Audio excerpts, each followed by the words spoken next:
ओम शांति। आज प्यारे मीठे भगवान की मीठी मुरली मंथन की डेट है 4 जनवरी 2021। तो चलिए हम बाबा की श्रीमत सुनने से पहले ओम के उच्चारण से अपने मन को साधते हैं, शांत करते हैं, एकाग्र करते हैं।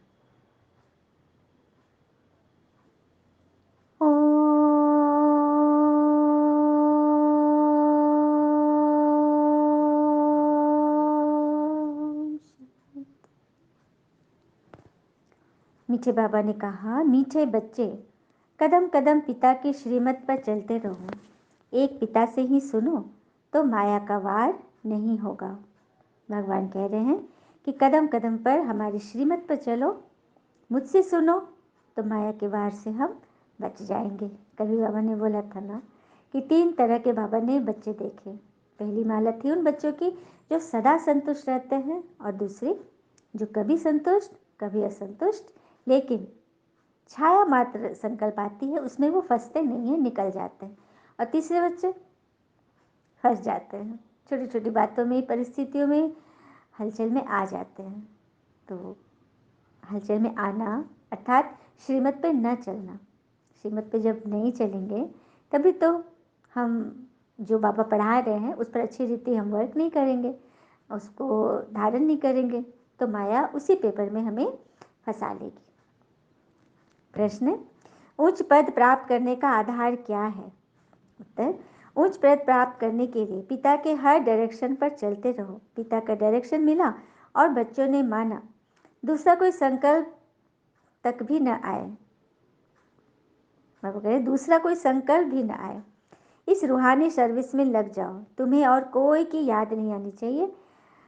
मतलब भगवान कह रहे हैं कि कुछ भी जो व्यर्थ बातें जो आपको फंसाती हैं उससे उपराम हो जाओ, उससे ऊपर उठ जाओ, तभी दुनिया में उच्च पद मिलेगा। पिता के हर डायरेक्शन पर हमें चलना है। अब गुरु की बात यदि शिष्य माने तभी तो वो अच्छा शिष्य कहलाएगा ना, आगे उसको पदवी मिलेगी, गति मिलेगी। एक बार की बात है, एक गुरु अपने पढ़ाई पूरी कर दी, अब टेस्ट लेने की बारी थी। तो उसने अपने शिष्यों से कहा कि कल सुबह तुम लोगों का टेस्ट होगा, तो उसमें क्या करना होगा। तो उसने बताया कि आप लोगों को यहाँ से मतलब कुछ दूरी पर, मतलब जगह बता दिया, पॉइंट, वहाँ जाना है, और वहाँ उस जगह पे एक नदी बहती है, वहाँ पर आपको पहुँचना है, और आसपास देख करके जो भी आपको देखना है उसके बाद उसकी रिपोर्ट जो जैसा बताएगा उस अनुसार उसकी मार्किंग होगी, टेस्ट लिया जाएगा। सबने बोला कि ठीक है गुरुजी, सब तैयार हो गए। और इधर गुरुजी ने जिस जगह पे स्पॉट की बात की थी वहाँ पर एक बगल में एक बगीचा था जहाँ सेब का पेड़ था। हाँ, और एक पेड़ जो था इधर नदी के किनारे था और वो फलों से लदा हुआ था, और झुकी हुई डालियाँ थी, पता फल अब गिरने के तरह, मैंने इस तरह से फल लदे हुए थे उसमें। तो ये सीन था, और माली से उन्होंने बात कर ली थी कि ऐसे ऐसे करना है। तो दूसरे दिन शिष्य लोग पहुँचे, पहला पहुँचा उस जगह पे, तो देखा चारों तरफ खाली ज़मीन है, बाग है और सेब का पेड़ है। अचानक एक सेब नदी में गिर गया, मतलब इसके पास। इसने क्या किया, उसको उठा लिया और खा लिया, चलता बना। दूसरा शिष्य वहाँ गया, उसके सामने भी उसे सेब गिरा, तो वो क्या किया, उठा लिया और फिर उसको देखने लगा कि कहाँ से आया, किसका है।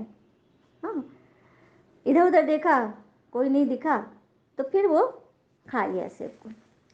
फिर तीसरा शिष्य जो पहुँचा वो ध्यान देने लगा कि कहाँ से ये सेब आया है, ये किसका बाग है, पूरा पता करने लगा। हाँ, ढूंढते ढूंढते मतलब वो ऐसी जगह पहुंचा, उस माली के पास पहुंच गया जहाँ पे बाग थी। तो पूछा कि ये सेब आपके बगीचे का? हाँ हाँ मेरे बगीचे का है। तो क्या हुआ? तो नहीं, ये मुझे पड़ा हुआ मिला नदी में। बोला कि माली ठीक है खा लो। तो नहीं, मैं कैसे खाऊंगा जब मेरा है ही नहीं, ये आपका है, आप लो। तो लेकिन नहीं नहीं नहीं, ये मेरा भी नहीं है, ये बगीचे के मालिक राजा जी है, उनका है। तो फिर वो राजा का एड्रेस पूछा, राजा के बारे में बताया, बहुत मीलों दूर चल के राजा के पास गया वो सेब लेकर के, और राजा जी से बोला कि आपके बगीचे का सेब है, सो ये मतलब आपकी अमानत है। तो राजा बोला, तुम इतनी दूर ये सेब लौटाने के लिए इतनी ईमानदारी से तुम यहाँ पे आए, सो तुम हमारे राज्य के राजगुरु बनोगे? और वो वहाँ पे बन गया। और जब गुरु को पता चला कि ऐसा ऐसा हुआ राजा के साथ, तो गुरु बोलता कि मैं इसी बात के टेस्ट ले रहा था कि कोई भी उससे सेब गिरा देखे तो कोई किसने किस अर्थ में लिया, सबके मन की सोच क्या चली, यही तो जांच होनी थी। तो देखा किस तरह से, देखो सिचुएशन सबके लिए समान थी, लेकिन जो कर्तव्यनिष्ठ है, जो ईमानदार है, जो अपने आप पे पूरा भरपूर भरोसा रखते हैं, वो मंजिल तक ज़रूर पहुंचते हैं। और कहते भी हैं ना कि वक्त से पहले मिली चीज़ें अपना मूल्य खो देती हैं, और वक्त के बाद मिली चीज़ें अपना महत्व। तो हमें वक्त से पहले अपने दिमाग की बत्ती जलानी है और सोचना है कि ये कैसे है, क्या है, क्यों है, और मुझे क्या करना है। आज की मुरली का गीत है, तुम्हें पाके हमने जहाँ पा लिया है, तुम्हें पाके हमने जहाँ पा लिया है, ज़मीं तो ज़मीं आसमां पा लिया है, तुम्हें पाके हमने जहाँ पा लिया है, तुम्हें पाके हमने मिटा ना सकेंगे जिसे अब फिजा भी जला ना सकेंगे, जिसे बिजलियाँ भी इनायत का हमने वो मुकाम पा लिया है, तुम्हें पाके हमने जहाँ पा लिया है, तुम्हें पाके हमने। ओम शांति। बाबा को पाकर आत्मा कितना प्यारा मीठा गीत गा रही है ना कि तुम्हें पाया, सब कुछ पा लिया। इस समय बाबा हम सब बच्चों को यह समझाते हैं कि हम सब भगवान से बेहद का वर्षा ले रहे हैं, यह राज्य हमारा कोई छीन न सके। भारत का राज तो बहुतों ने छीना था, मुसलमानों ने छीना, अंग्रेजों ने छीना, वास्तव में सबसे पहले तो रावण ने छीना आसुरी मत पर। तो हमें समझना चाहिए कि हमारा राज्य मतलब हमारे स्वराज्य को, हमारी आत्मा का राज किसने छीना? तो हमारे विकारों ने, जिसे हम रावण का नाम देते हैं। इसीलिए बाबा कहते हैं कि मैं तुमसे बात करता हूँ, हाँ, तो मेरी बात पे चलो। पहली बात है पवित्र बनना, तभी बुद्धि में धारणा होगी। यहाँ के कायदे बहुत कड़े हैं। 7 रोज भट्टी में रहना है, मतलब कोर्स करना है, और फिर उस पर निश्चय करना, क्योंकि किसी भी रिश्ते की शुरुआत होती है निश्चय से। तुम तो इस रूहानी सर्विस में लग जाओ, तुम्हें और कोई विकारी स्वभाव संस्कार किसी के भी और खुद के भी याद नहीं आने चाहिए। तुम्हारा पुरुषार्थ ही है नर से नारायण बनने का, तो कदम कदम पिता के डायरेक्शन पर चलना पड़े, परंतु इसमें बड़ी हिम्मत चाहिए। सिर्फ कहने की बात नहीं है, नष्ट तो मोह आना पड़ेगा। मेरा तो एक शिव बाबा, दूसरा न कोई। हम तो भगवान की शरण लेते हैं, हाँ, हम पवित्र रहेंगे, इसमें डरना नहीं है। माया खूब सताएगी, वानप्रस्थ अवस्था में भी विकार के संकल्प ले आएगी, मोह उत्पन्न होगा। बाबा कह रहे कि माया तरह तरह से तुम्हारे पेपर लेगी, लेकिन तुम्हें घबराना नहीं है। फिर आगे बोल रहे कि यह सैपलिंग लग रहा है, इसमें बड़ी मेहनत है। नए जो आते हैं तो सिर्फ कहना है बाबा को याद करो, लेकिन यहाँ तो अनेक बातें हैं, यह बुद्धि में पूरा धारण करना है। मतलब दुनिया में तो अनेक मत है ना, अनेक बातें, तो ये एक श्रेष्ठ मत कैसे अंदर जाए, इसके लिए कितना पुरुषार्थ करना है। मुझे एक पिता को याद करना है, हाँ। फिर आगे बोले बाबा कि यह भी पूरा भक्त था। ब्रह्मा बाबा के बारे में बता रहे हैं कि यह भी पूरा भक्त था, नारायण की पूजा करता था। इनमें ही प्रवेश कर फिर इनको नारायण बनाता हूँ। अब तुमको भी पुरुषार्थ करना है। अब वह कह रहे कि इनमें मैं प्रवेश करके इनको नारायण बनाता हूँ, लेकिन इन्होंने कितना पुरुषार्थ किया। हाँ, तभी तो ये विश्व के मालिक बने। अच्छा, मीठे मीठे बच्चों प्रति भगवान की नमस्ते। हम बच्चों की भी प्यारे शिव पिता को नमस्ते।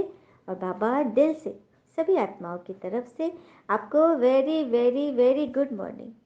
धारणा के लिए मुख्य सार है, पहली पॉइंट, माया पहलवान बन सामने आएगी, उनसे डरना नहीं है, माया जीत बनना है। कदम कदम श्रीमत पर चल, अपने ऊपर आपे ही कृपा करनी है। दूसरी पॉइंट, पिता को अपना सच्चा सच्चा पोता मेल बताना है, ट्रस्टी होकर रहना है, चलते फिरते याद का अभ्यास करना है। पोता मेल अर्थात अपना रजिस्टर, सारे दिन का चार्ट भगवान से सच्चा सच्चा देना है, ट्रस्टी होकर रहो। चलिए हम सभी बाबा से वरदान लेते हैं।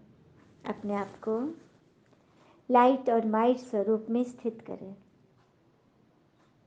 बाबा कहते हैं ना, स्मृति स्वरूप बनो। तो स्मृति अर्थात याद तो सबको है।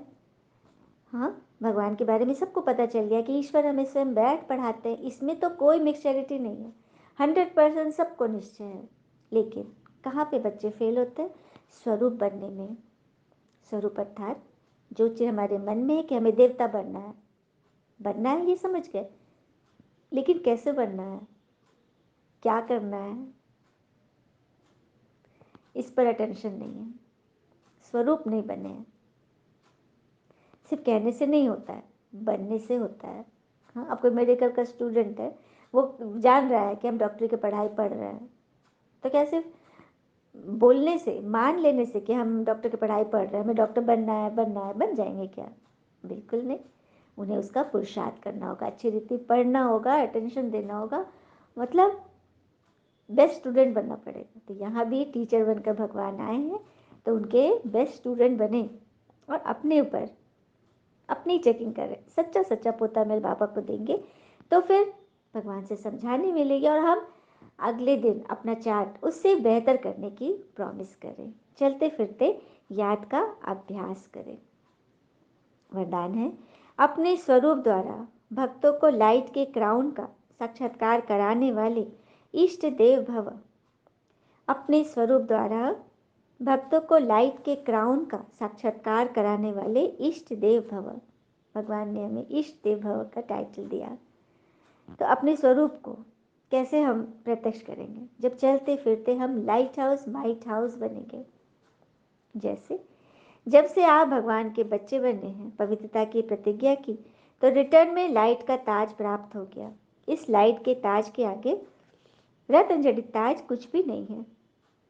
जितना जितना संकल्प, बोल और कर्म में प्योरिटी को धारण करते जाएंगे, उतना यह लाइट का क्राउन स्पष्ट होता जाएगा और ईश देव के रूप में भक्तों के आगे प्रत्यक्ष हो जाएंगे। तो देखा, लाइट के ताज के लिए संकल्प, बोल और कर्म में प्योरिटी को धारण करना है। जितना जितना यह लाइट का क्राउन स्पष्ट होता जाएगा और ईश देव के रूप में भक्तों के आगे हम प्रत्यक्ष होते जाएंगे। मतलब जितना जितना हम अंदर से लाइट बनेंगे, सदा हमारे चेहरे पर नूर टपकेगा, एक हल्कापन होगा, हर परिस्थिति में हम खुश हैं, संतुष्ट हैं। संतुष्टता की जब झलक चेहरे और फलक से दिखाई देगी, तभी ईश देव के रूप में हम भक्तों के आगे प्रत्यक्ष होंगे। तो हमारे बच्चे जिन्हों को हमने ज्ञान सुनाया, उनके आगे हम प्रत्यक्ष होंगे कि हाँ, ये जो कहते हैं वो करते हैं, ये दिव्य आत्माएं हैं। तो ये कैसे होगा? बाबा का बच्चा बने तो लाइट का ताज प्राप्त हो गया, लेकिन उसमें गुणों के रत्न जड़ने हैं, है ना? अपने आप को सजाना है, ज्ञान योग से अपना श्रृंगार करना है। स्लोगन, सदा भगवान की छत्र छाया के अंदर रहो तो विघ्न विनाशक बन जाएंगे। बाप की छत्र छाया अर्थात उनकी श्रीमत के तले, नीचे शेड में रहो। मतलब कैसे? सीता जी को लक्ष्मण रेखा पार थे ना, लक्ष्मण जी की इसको पार नहीं करना, लेकिन उन्होंने पार किया, तभी तो रावण पकड़ पाया ना, नहीं तो रावण कुछ भी नहीं बिगाड़ सकता। उसी तरह से हम जब भगवान की मर्यादा की रेखा के अंदर रहेंगे, श्रीमत के अंदर रहेंगे, तो माया हमारे कुछ भी नहीं बिगाड़ेगी और हम खुद के विघ्न विनाशक बनेंगे, तभी औरों को भी यह साक्षात्कार होगा कि हाँ, हम विघ्न विनाशक स्वरूप हैं। अच्छा, ओम शांति। शुक्र है मीठे बाबा, वो बाबा के प्यारे प्यारे बच्चे। थैंक यू बाबा। All is well always. ओम शांति।